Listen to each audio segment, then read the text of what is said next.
ప్రభువైన యేసుక్రీస్తు నామములో చేరువచ్చిన మీ అందరికీ నా హృదయపూర్వక వందనాలు తెలియజేస్తున్నాను. నేటి పాఠ్యాంశముగా కీర్తనల గ్రంథము 146వ అధ్యాయము మొదటి వచనం నుంచి కొన్ని వచనాలు నేను చదువుతున్నాను. కీర్తనల గ్రంథము 146వ అధ్యాయము. యెహోవాను స్తుతించుడి, నా ప్రాణమా యెహోవాను స్తుతింపుము. నా జీవిత కాలమంతయు నేను యెహోవాను స్తుతించెదను. నేను బ్రతుకు కాలమంతయు నా దేవుని కీర్తించెదను. రాజుల చేతనైనను నరుల చేతనైనను రక్షణ కలుగదు. వారిని నమ్ముకొనుకుడి, వారి ప్రాణము వెడిలిపోవును. వారు మంటి పాలగుదురు, వారి సంకల్పములు నాడే నశించును. దేవుడు తన పరిశుద్ధ వాక్యమును మన వినికిడిలో దీవించి ఆశీర్వదించునుగాక. ఆమేన్. మరి చదవబడిన ఈ కీర్తన రాజైన దావీదు యొక్క రచన. ఇశ్రాయేలు ప్రజల్ని 40 సంవత్సరాల పాటు ఏకఛత్రాధిపత్యంగా పరిపాలించిన రాజైన దావీదు ఈ కీర్తన రాస్తున్నాడు. తాను ఒక రాజై ఉండి ఈ కీర్తనలో ఒక ప్రత్యేకమైన అంశాన్ని అయితే కనుక చెప్పాడు. నిజాన్ని నిర్భయంగా ఒప్పుకోవటం, ఉన్నది ఉన్నట్టుగా మాట్లాడటం గొప్పవారి యొక్క లక్షణం అండి. ఒక మనిషి గొప్పోడయ్యాడు అనుకుంటే కారణం ఒకటే, ఉన్న విషయాన్ని దాపరకం లేకుండా కపటం లేకుండా ఉన్నది ఉన్నట్టుగా చెప్పటం. ఈరోజు లోకంలో మనుషుల యొక్క స్థితిగతులు ఎలా ఉంటాయంటే, ఒకవేళ గొప్పవారు అనుకున్నప్పుడు చెప్పడం అయితే నీతులు బాగా చెప్తారు, ఉన్నది ఉన్నట్టుగా మాట్లాడతారు. కానీ ఏదైనా ఒక సందర్భం వాళ్ళు ఏదైనా తప్పుకు దొరికిపోతే, లేదా వారికి సంబంధించిన దాంట్లో ఏదైనా ఒక అహం అడ్డొస్తే మాత్రం ఆ సమయంలో ఉన్నది మాట్లాడటానికి వాళ్ళకైతే కానీ కొద్దిపాటి ఇబ్బంది. ఎక్కడ నా గౌరవం తగ్గిపోద్దాం, ఎక్కడ నా స్థాయి నేను కించపరచుకోవాల్సిన పరిస్థితి వస్తుందో, లేకపోతే కనుక నాకెక్కడ అవమానము కలుగుతుందనే ఉద్దేశంతో తమను బూస్ట్ కొట్టుకోవడం కోసం ఆ విషయాన్ని అయితే కనుక మెల్లగా దాటేస్తారు. మన మామూలుగా బయటి విషయాల దగ్గరికి వచ్చినప్పుడు చాలా చక్కగా మాట్లాడతామండి. అందరికీ నీతి చెప్తాం, లేకపోతే అందరికీ భయం చెప్తాం. అందరూ అయితే కనుక చక్కగా అలా ఉండాలి, ఇలా ఉండాలి, ఇలా ఉండాలని చెప్తాం. కానీ మన వరకు వచ్చినప్పటికల్లా మనం ఎప్పుడైతే కనుక కొద్దిపాటి ఇబ్బంది మనం ఎదుర్కొంటామో, ఇలా చెప్తే కనుక నాకెక్కడ నష్టం కలుగుతుందన్న సంగతి తెలిసిందో, ఆ సమయంలో అయితే కనుక ఆ మాటను సైలెంట్ చేయటం అలవాటైపోద్ది. ఇది గొప్పలు అనుకున్న వాళ్ళు కూడా, చాలా పెద్ద పెద్ద క్యారెక్టర్స్ కూడా అయితే కనుక ఇలాంటి విషయాల్లో తమ్మును తాము అయితే కనుక కించపరుచుకోకుండా ఉండటానికి, తప్పు దొరకకుండా ఉండటం కోసం అయితే మాత్రం ఆ మాటని సైలెంట్ చేస్తారు. కానీ ఇక్కడ దావీదు దేవునికి ఇష్టానుసారుడైన మనుష్యుడు అనిపించుకున్నాడు. దేవునికి ఇష్టమైన మనుష్యుడిగా కీర్తి చెందాడు ఆయన. కారణం ఏంటంటే ఇక్కడ చెప్తున్నాడు, విషయం చెప్పేటప్పుడు ఎక్కడా కూడా ఆయనైతే మాత్రం తడబడలేదు. నీకైనా ఒకటే రూలు, నాకైనా ఒకటే రూలు. అవటానికి నేను మీకు రాజునేమో, కానీ దేవుని దగ్గరికి వచ్చినప్పుడు మనమందరము కూడా సమానమే. యేసుప్రభు ఈ లోకానికి వచ్చి చెప్పిన మాట, మనుషులందరూ సమానం అంటే ఈరోజు చాలామందికి తట్టుకోలేకపోతున్నారండి. యేసుప్రభుని చంపేయడానికి గల కారణం కూడా అయితే, అలా ఎలా కుదురుతుంది? మేము పుట్టుకతోనే గొప్పోళ్ళం అనుకునైతే కనుక తమను తాము గొప్ప చేసుకోవటానికి, ఏదో జాతిని బట్టో, కులాన్ని బట్టో, మతాన్ని బట్టో, ప్రాంతాన్ని బట్టో, మాకేదో ఇక్కడ పుడితేనే మాకేదో ప్రత్యేకత వచ్చేసిందని తమను తాము గొప్పగా ఆపాదించుకునే వాళ్ళు ఈరోజు లోకంలో ఉన్నారు. అందుకని ఎంత అంటే కానీ కొన్ని సమయంలో దేవుడి కంటే కూడా మేమే గొప్పవాళ్ళు అనిపించుకోవడం కూడా వాళ్ళ తాపత్రయపడుతున్నారని మాత్రం మీరు గమనించాలి. కానీ ఒక రాజు 40 సంవత్సరాల పాటు ఇశ్రాయేలు దేశాన్ని ఎంతో గొప్పగా పరిపాలించిన రాజు, తర్వాత తన కొడుకు అనుకున్న సొలొమోనుకైతే కనుక 40 సంవత్సరాల పాటు సింహాసనం పరిపాలించేట్టుగా బ్యాక్గ్రౌండ్ని ప్రిపేర్ చేసిన రాజు, మనుషులందరి చేత అయితే కనుక కొడియాడబడిన రాజు, అన్నిటికంటే ముఖ్యంగా దేవుని యొక్క కృపను పొందుకున్న ఈ మహారాజు అనుకున్న దావీదు ఈ కీర్తన చెప్తున్నప్పుడైతే కనుక ఆయన ఒక మాట అన్నాడు. 3వ వచనం చూడండి, ఎంత నిష్పక్షపాతంగా. ఒక విధంగా చూస్తే తను సమర్థించుకోకుండా దేవుని ఉద్దేశంతో పోల్చి చూసుకుంటే మనుషులు ఎలా ఉండాలనుకున్నప్పుడు ఆయన అంటున్నమాట, రాజుల చేతనైనను నరుల చేతనైనను రక్షణ కలుగదు. తానే ఒక దేశానికి రాజయ్యి నేను అందరినీ పరిపాలిస్తున్నాను కాబట్టి అందరూ కూడా నేను చెప్పినట్టు వినాలి, నేనే మీ అందరికీ యజమాని అని చెప్పడానికి ఆయన ఇష్టపడలేదు. నేను మీకు రాజునే, మీరందరూ కూడా నేను రాజుగా ఎన్నిక చేసుకున్న మాట వాస్తవం. కానీ నిజమైన రక్షణ కలగాలనుకుంటే నా వలన కాదు, కానీ ఇది నా ఒక్కడి చేత వలన కాదు, కానీ ఎవరి వలన కలుగుతుంది? దేవుని వలన. ఈరోజు మనం పోలీసు వారిని నమ్ముకుంటాం. ఎవరైనా ఆపద వస్తే కనుక మమ్మల్ని రక్షించమని పోలీసు వారు ఎంతమందిని రక్షించగలరు? వాడు ఇన్ని విధాలుగా రక్షించగలరు. రక్షణ కలగ చేయటం పోలీసు వారికి సాధ్యమా? డాక్టర్ గారి దగ్గరికి వెళ్ళాం అనుకోండి, రోగం వచ్చేస్తే కనుక రక్షిస్తానని ఆయన మాట అంటాడు. నిజమేనా? ప్రాణాలందరినీ రక్షించడం డాక్టర్ గారికి సాధ్యమా? కోర్టులకు వెళ్ళామనుకోండి, ఏదైనా మన మీద నింద నేరారోపణ జరిగి వెళ్ళామనుకోండి, లాయర్ గారు చెప్తారు, నేనున్నాను, నేను చూసుకుంటాను, మిమ్మల్ని అయితే కనుక రక్షిస్తాను కదా అని. ఎంతమంది జైలులో మగ్గిపోతున్నారు? తప్పు చేయని దాన్ని కూడా అయితే కనుక ఎంతమంది జైల్లో మగ్గిపోతున్నారో తెలుసా? మరి చెప్పిన మాటలు ఏమైనా? మన రాజకీయ నాయకులు, మన పాలించే పాలకులు ఉన్నారు ఈరోజు. నాయకులు ఎంతోమంది అయితే కనుక మేమున్నాం కదా చూస్తామని చెప్తారు. వాగ్దానాలు అయితే కనుక చాలా పెద్ద పెద్దవిగా చేస్తారు. సాధ్యమా? సాధ్యమా? అందుకని మనుషులందరూ కూడా మొదట మీరు గొప్పోళ్ళేనండి. లోకపరంగా మిగిలిన వారితో పోల్చుకుంటే, సాటి మనుషులతో పోల్చుకుంటే మీరు కొంచెం ఎక్కువే. ఎందుకంటే మీకున్న తెలివితేటలు బట్టి, ఒంట్లో ఉన్న బలిమిని బట్టి, మీరు చదువుకున్న చదువును బట్టి, మీరు సంపాదించిన ఒకరికి ధనాన్ని బట్టి మీరు కొంచెం హెచ్చులో ఉంటే ఉండొచ్చు. కానీ మనిషిని రక్షించటం మీ వల్ల కాదు. ఇది చీఫ్ మినిస్టర్ గారు చేయలేరు, ప్రధానమంత్రి గారు చేయలేరు. గమనించాలి. ఇది పోలీసు వారో మిలిటరీ వాళ్ళు చేసే పని కాదండి. మేము ఉన్నాము కనుక మిమ్మల్ని రక్షిస్తానని చెప్పుకున్నంత బుద్ధి తక్కువ పని మరొకటి ఉంటుంది. వాళ్ళు ఉన్నది రక్షించడం కోసమే, చెప్పడమైతే చెప్తారు, కానీ రక్షించగలరా? డాక్టర్ గారు కూడా చెప్తారు, మీ ప్రాణం రక్షించడం కోసం, రోగాల నుంచి తప్పించడం కోసం అని. రక్షించగలరా? మనిషి ప్రాణం పోకుండా ఎప్పటికీ కాపాడగలిగే శక్తి ఈ ప్రపంచంలో ఎవరికి ఉంది? ఎప్పటికీ మనిషి ప్రాణం పోకుండా కాపాడగలిగే శక్తి ఎవరికి ఉంది? ఉన్నానని చెప్పడం కాదండి, వాళ్ళ అవసరం కోసం, వాళ్ళు బ్రతుకు తెరువు కోసం అలా చెప్తారు. డాక్టర్ గారు బ్రతుకు తెరువు కోసం ఆయన అలాగే చెప్తాడు. పోలీసు వారు, మిలిటరీ వారు కూడా వాళ్ళ బ్రతుకు తెరువు కోసం, వాళ్ళు కూడా మేము ఉద్యోగం చేస్తేనే వాళ్ళు బ్రతకాలి కనుక మిమ్మల్ని రక్షించడం కోసమే మొన్నామని కూడా వాళ్ళు చెప్తారు. రాజకీయ నాయకుల దగ్గరికి వచ్చినా, లేకపోతే కనుక మంత్రులు, ప్రధానమంత్రుల దగ్గరికి వచ్చినప్పుడు కూడా వాళ్ళు కూడా అలాగే చెప్తారు. మరి అలా ఉండాలనుకుంటే, ఆ స్థాయిని వాళ్ళు అనుభవించాలనుకుంటే, ఆ వైభోగం వాళ్ళకి కావాలనుకుంటే కనుక ఇదే చెప్తారు. మిమ్మల్ని రక్షించడం కోసమే, మిమ్మల్ని కాపాడడం కోసమే, మిమ్మల్ని పాలించడం కోసమే మేము ఉన్నాం. ఏ లోటు వచ్చినప్పుడు కూడా మేము ఉన్నాము కదా అని చెప్పి వాళ్ళు పదవుల్లోకి వస్తారు. కానీ ఎంతమంది రక్షిస్తారు? నీ వరకు వస్తే నేను రక్షించగలరా? ఏదైనా తెగులు వచ్చిందనుకోండి, ఏం చేస్తారు? ఈ ప్రపంచంలో ఉన్న వాళ్ళందరూ ఏం చేస్తారు? కరోనా టైంలో డాక్టర్లు, అయితే కరోనా టైంలో రాజకీయవేత్తలు, కరోనా టైంలో ఎత్తికిన మిగతా వాళ్ళు ఏం చేశారు? ముందు తమ్ముడు తాము కాపాడుకోవటం ఎలా అన్న సంగతిని గురించి వాళ్ళు మల్లగులాలు పడ్డారంట. డాక్టర్లు అనుకున్న వాళ్ళు అయితే కనుక తెగించి కొంతమంది ముందుకు వస్తే కనుక చివరికి వైద్యం చేసి వాళ్ళు చచ్చిపోయారండి. వైద్యం చేసే డాక్టర్లు, నర్సులు వాళ్ళు చాలామంది చనిపోయారు తెలుసా? ఎవరైతే కనుక ఆ సమయంలో అయితే కనుక పారిశుద్ధ్య పని చేశారో, ఎవరైతే కనుక వాళ్ళందరూ శుభ్రంగా ఉంచడానికి ప్రయత్నించారో, ఎంతోమంది దానికైతే కనుక తెగులుకు వాళ్ళు బలైపోయారు. 49వ కీర్తనలు అయితే కనుక అన్నాడు, ఏ మనుషులను సాటి నరుణ్ణి విమోచించలేడు, ఒక ప్రాణం రక్షించటం మరొక వ్యక్తికి సాధ్యం కాదు. నేను ఉన్నాను, నా వలన అవుతుందని ఎవరైనా చెప్పారనుకుంటే అది కేవలం అతిశయోక్తి తప్ప అది నిజం కాదు. అబద్ధాన్ని నమ్ముకొని ఈరోజు నిజమేననుకుని మనం భ్రమలో వెళ్ళిపోతున్నాం తప్ప నిజంగా మనం రక్షించగలిగే దేవుని వైపు ఎవరో చూడలేదు. ఈరోజు లోకం మనుషులు కన్నులకు గుడ్డితనం ఎలా కలుగు చేస్తుందంటే, ఈ యుగ సంబంధమైన దేవత ఈ లోకంలో నరులకి ఏం చేస్తుందంటే గుడ్డితనం కలుగు, కళ్ళు మూసుకుపోయినట్టు చేసేస్తుంది. నన్ను రక్షించే దేవుని వైపు కాకుండా ఈరోజు మనుషుల వైపు చూస్తున్నారు. మీ ప్రాణం పోసింది దేవుడు అండి, మీ ప్రాణం మీద అధికారం కలిగింది దేవునికే. ఈరోజు మీరు నిర్మించబడ్డారనుకుంటే, ఈ రూపం మీకు వచ్చింది అనుకుంటే, మీ తల్లి గర్భంలో మీరు నిర్మించబడి మీ తల్లి గర్భం నుంచి బయటకు వచ్చారనుకుంటే కనుక అనుక్షణము కూడా అది దేవునికి చిత్తమే తప్ప మనుషులు ఎవరు ఆ పని చేయలేరు. మళ్ళీ పరిపాలించే పాలకులు ఆ పని చేయలేరండి. డాక్టర్ల వల్ల మరొకరి వల్ల అది సాధ్యం కాదండి. అది కేవలం దేవుని యొక్క కృప. ఆ దేవుడే నీ ప్రాణం మీద అధికారం కలిగిన వాడు.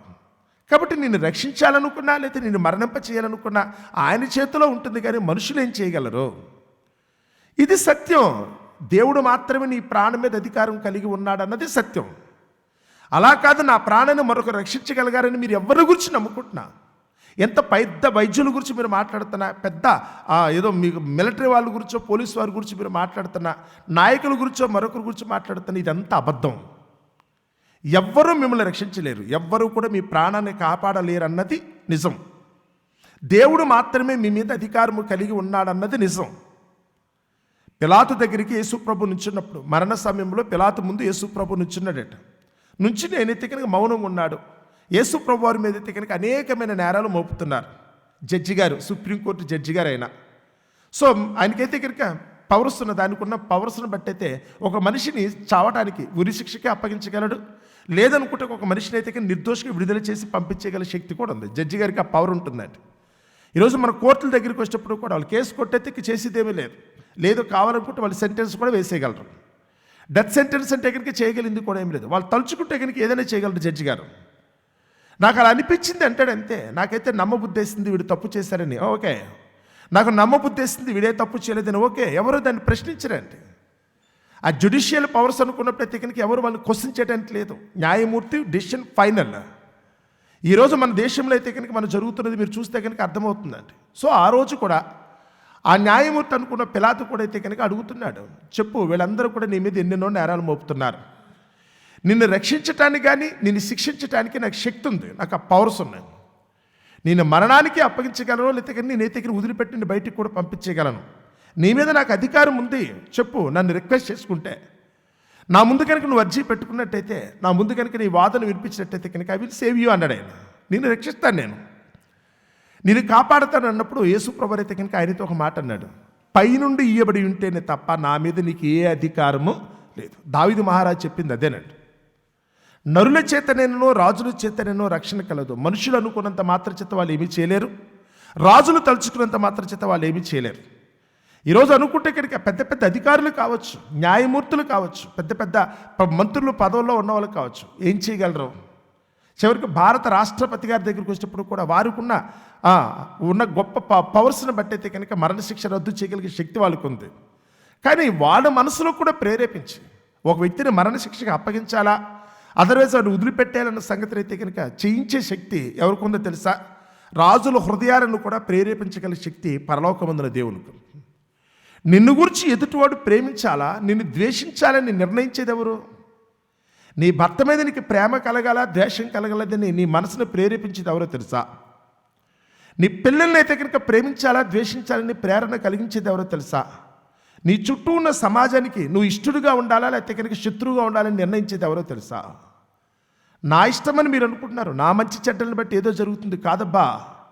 ముందు మీరు దేవుని చిత్తానికి తగినట్టుగా ఉన్నట్టు నీ ప్రవర్తన కనుక దేవునికి ప్రీతికరమగునప్పుడు నీ శత్రువులు కూడా ఏం చేయగలడు?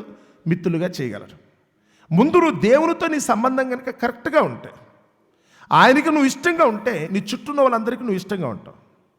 నీ ప్రవర్తన కనుక దేవుని కనుక నచ్చకపోతే నువ్వు చుట్టూ ఉన్న వాళ్ళందరికీ నువ్వైతే శత్రువుగానే కనపడతావు. ఇదే దావీదు గారు చెప్తున్నారు. యేసు ప్రభువు అయితే కనుక సిలువ శిక్షలో ఉన్నట్టుగానైతే కనుక పిలాతు ముందు చెప్పాడు, పైనుండి ఇయ్యబడి ఉంటేనే తప్ప నా మీద నీకే అధికారము ఉండదు. అందుకని దావీదు గారు అంటున్నారు, ఒక రాజు అయి ఉండి తాను కూడా ఎదుటివాడికి మరణశిక్ష విధించటమా తప్పించడం అతని చేతిలో ఉంది. ఆ రోజు దావీదు తలుచుకుంటే కనుక ఎవరైనా చంపేయగలడు, దావీదు తలుచుకుంటే కనుక ఎవరైనా విడిచిపెట్టేయగలడు. అలాంటి మెజిస్టీరియల్ పవర్స్ కలిగిన దావీదే చెప్తున్నాడు, రాజుల చేతనను నరుల చేతనను రక్షణ కలుగుతుంది. నేను రాజునే, అంత మాత్రం చేత నేను రక్షించగలనే ఏంటి? అతను కొడుకు అనుకున్న అబ్షాలోము చేయకుండా పనిచేశాడు, అతను కొడుకు అనుకున్న అమ్నోను కూడా చేయకుండా పనిచేశాడు. బాగా గుర్తుపెట్టుకోండి, అతను కొడుకు అనుకున్న అమ్నోను, పెద్ద కొడుకు అమ్నోను అయితే కనుక చేయకుండా పనిచేశాడు. కానీ దావీదు అయితే కనుక తెలిసి కూడా అతను ఏమీ కూడా మాట్లాడలేదు. పోలే నా కొడుకు కదా అనే ఉద్దేశంతో పక్షపాతం చూపించి అమ్నోను విడిచిపెట్టాడు. ఇక్కడ కూర్చుని మీ దగ్గర కూడా జాగ్రత్త అండి. మీరైతే కనుక తప్పు ఉన్నప్పుడు కూడా శిక్షించకుండా మీరు వదిలిపెడితే దేవుడు ఊరుకోడు. అమ్నోను అయితే కనుక దేవుడైతే కనుక ఏం చేశాడో తెలుసా? తన తమ్ముడు అనుకున్న అబ్షాలోము చేత అమ్నోను చంపించేశాడు. అమ్నోను చేసిన తప్పు మరణానికి తగినది. దావీదు రాజయ్యుడు కూడా అతనికి తీర్పు చెప్పలా. దావీదు రాజయ్యుడు కూడా తీర్పు చెప్పలేదు. అందుచేతనే అమ్నోనికి అబ్షాలోము ద్వారా అయితే కనుక శిక్ష విధించాడు. ఇప్పుడు అబ్షాలోము అమ్నోను చెప్పాడు, మళ్ళీ దావీదుకి మళ్ళీ రెండో ఛాన్స్ వచ్చింది. ఇప్పుడు ఏం చేస్తావు? ఈ అబ్షాలోము అయితే కనుక నీ పెద్ద కొడుకుని చంపేస్తాడు, నీ చిన్న కొడుకు పెద్ద కొడుకుని చంపేస్తాడు. నీ తీర్పు ఏంటి? పెద్ద కొడుకేమో ఒక అమ్మాయిని పాడు చేశాడు, నువ్వు చెప్పలేదు, అందుకు నేను చంపేశాను. ఇప్పుడు పెద్ద కొడుకుని చిన్న కొడుకు చంపేశాడు, ఇప్పుడేనే చెప్తావా, నువ్వు నోరు తెరుస్తావా అని. అప్పుడు కూడా అబ్షాలోము అయితే కనుక మాట్లాడలే. అబ్షాలోము గురించి దావీదు మాట్లాడలేదు. నా కొడుకు కదా, నాకు ఇష్టమైన కొడుకు కదా, ఒక నెలగా పోగొట్టుకున్నాను, ఈ నీతి పోగొట్టుకోవడం ఉద్దేశంతో మెల్లగా వాడిని అయితే కనుక వదిలేశాడు. పాముకు పాలు పోసి పెంచినట్టుగా వాడేం చేశాడు? ఆ పాము చివరికి దావీదునే కాటాడని ప్రయత్నించాడు. అయినప్పటికీ కూడా దావీదు కొడుకు మీద ప్రేమతో, అబ్షాలోము మీద ప్రేమతో అయితే కనుక అతను చేసిన తప్పునైతే కనుక నిర్లిప్తంగా చూస్తూ ఉండిపోయాడు. కానీ దేవుడు యోవాబు ద్వారా అబ్షాలోముని చంపించేశాడు. దేవుడు యోవాబు ద్వారా అబ్షాలోము చంపించి, దేవుని శిక్ష మాత్రం తప్పదండి. మీ పిల్లల ఎడల మీరు చేసేది, మీరైతే కనుక నా కొడుకు కదా నా కూతురు కదా అన్న ఉద్దేశంతో వాడు తప్పు చేసినప్పటికీ మీరు ఊరుకుంటున్నారేమో. మీరు వాళ్ళని రక్షిస్తారని మీరు అనుకుంటున్నారు, నా పిల్లలకి నేను రక్షణగా ఉంటాను కదా అని. వాళ్ళే కనుక దేవుని దృష్టిలో కనుక తప్పు చేస్తే నువ్వు ఎంత ప్రయత్నించినా దేవుని చేతిలోంచి తప్పించడం సాధ్యమయ్యే పని కాదు. నువ్వు అనుకుంటున్న రక్షణ కలిగిస్తానని, కానీ దేవుడు మాత్రం రక్షించడు. ఎంతమంది ప్రయత్నించినప్పుడు కూడా దేవుని ఉగ్రత అంటే ఉగ్రతే, దేవుని శిక్ష అంటే శిక్ష. చూడండి, ఇక్కడ కూర్చున్న మీరందరూ కూడా మీ భర్తలు వెనకేసుకొచ్చేవాళ్ళు ఉన్నారు, మీ భార్యని వెనకేసుకొచ్చేవాళ్ళు ఉన్నారు, మీ పిల్లల్ని వెనకేసుకొచ్చేవాళ్ళు ఉన్నారు, మీ తల్లిదండ్రులనో మీ అన్నదమ్ములనో వాళ్ళు తప్పులు చేసినప్పుడు కూడా కళ్ళ ముందు కనపడుతున్నా వాడు ఘోరమైన నేరం చేసినప్పుడు కూడా మీరైతే కనుక వాళ్ళని వెనకేసుకొస్తున్నారు, మాటి మాటికి వెనకేసుకొస్తున్నారు. దేవుడు మీకు అవకాశం ఇచ్చాడు, వాళ్ళు చేసిన తప్పుకు మీరు శిక్షిస్తారా లేదా? వాళ్ళు చేసిన తప్పుకు మీరు శిక్ష విధిస్తారా లేదా? విధిస్తారు. చూస్తూ ఊరుకుంటున్నారా? ఒకవేళ మీకు ఇచ్చిన అవకాశం కనుక మీరు వినియోగించుకోకపోతే, వాళ్ళు తప్పు చేస్తున్నప్పుడు కూడా మీరైతే కనుక అలాగే చూస్తున్నట్టయితే దేవుడే శిక్ష విధిస్తాడు. అందుకని అబ్షాలోముని, అది అమ్నోనుని అబ్షాలోము లేపేశాడు. అబ్షాలోముని అయితే కనుక యోవాబు లేపేశాడు. యోవాబుని అయితే కనుక తర్వాత సొలొమోను లేపేశాడు. తప్పు చేసిన వారిని ఎవరు వదలరండి, ఎదుటివాడిని రక్తాపరాధం అన్నాడు ఆయన. ఆ తప్పుకు తగిన ప్రాయశ్చిత్తం వాళ్ళు ఖచ్చితంగా చేసుకోవాలి. దేవుని ముందు 2 చేతులు జోడించాలి. తప్పు అయిపోయింది, ఆవేశంతో నేను ఈ తప్పు చేశాను, నేను ఆవేశంతో ఈ పాడు పని చేశాను, ఆవేశంతో తప్పైంది, ఇంకెప్పుడు కూడా ఇలాంటి పొరపాటు పని చెయ్యను అంటే కనుక బ్రతికిపోతారు. అలా కాకుండా తప్పు చేసుకోవడం ఏమైంది, నన్ను కవర్ చేయడానికి మా అమ్మ నాన్న ఉన్నారు కదా, నా తప్పునైతే కనుక బలపరచడానికి నా భర్త భార్య ఉన్నారు కదా, లేకపోతే నా కొడుకు కూతుర్లు ఉన్నారు కదా, అన్నదమ్ములు ఉన్నారు కదా అని చాలామంది విర్రవేగుతున్నారు. ఈరోజు నాకు అధికారులు సపోర్ట్ ఉంది, నాయకులు సపోర్ట్ ఉంది, నేను ఏది చేసినా చెల్లుబాటు అవుతుందని చెప్పి చాలామంది ఓవరాక్షన్ చేస్తున్నారు. మీ కళ్ళ ముందు కనుక ఒకరికి కనుక తప్పు చేసిన వ్యక్తి కనపడితే మీరు న్యాయం చేస్తే వెల్ అండ్ గుడ్, మంచిది, దేవుడు మీకైతే కనుక దీవెనిస్తాడు. అలా కాకుండా ఒకరికి మీ కళ్ళతో కనుక చూస్తూ ఉండిపోతే, నిర్లిప్తంగా ఉండిపోతే, నా వాడు కదని కనుక మీరు పక్షపాతం చూపిస్తే శిక్ష ఎలా వేయాలో దేవునికి తెలుసు. అందుకని యేసుప్రభు అంటున్నాడు, పైనుండి ఇయ్యబడి ఉంటేనే తప్ప. ఇప్పుడు యేసుప్రభు ఏ తప్పు చేయలేదు, అందరూ ఏకమై యేసుప్రభుని చంపాలనుకుంటున్నారు. బాగా గుర్తుపెట్టుకోండి. ఇక్కడ అబ్షాలోము అయితే కనుక తప్పు కనపడుతుంది, కానీ తండ్రి ఏం చేస్తున్నాడు, ఏమీ చేయకుండా మాట్లాడుతున్నాడు. అలాగని చెప్పి అబ్షాలోముని అయితే కనుక దేవుడు ఊరుకోలేదు. యేసుప్రభుని చంపేద్దామని వీళ్ళు అనుకున్నారు, అంత మాత్రం చేత దేవుడు ఊరుకోలేదు. చనిపోయిన యేసుప్రభుని కూడా తిరిగి లేపేశాడు. రక్షించబడిన అబ్షాలోముని అయితే కనుక దేవుడే చంపించేశాడు. నీ తీర్పులు ఇక్కడ ముఖ్యం కాదు, అధికారం ఆయనది, పవర్స్ అన్నీ ఆయనవి. నువ్వు కవర్ చేస్తున్నావేమో కానీ అది సాధ్యమయ్యే పని మాత్రం కాదు కదా. అందుకని ఈ మాట చదువుతున్నప్పుడు దావీదు ఎక్కడా కూడా మొహమాట పడకుండా ఒకటే చెప్తున్నాడు, రక్షణ అనుకున్నది రాజుల చేత నిన్ను నరుల చేత నిన్ను కలుగుతాం. రక్షించాలి అనుకున్నా, నేను శిక్షించాలి అనుకున్నా, రెండూ కూడా ఆ దేవుని చేతిలో ఉన్నాయి. ఆయన మాత్రమే ఏదైనా చేయగలడు కనుక ఎల్లప్పుడూ కూడా ఆ దేవునికి మీరు భయపడండి.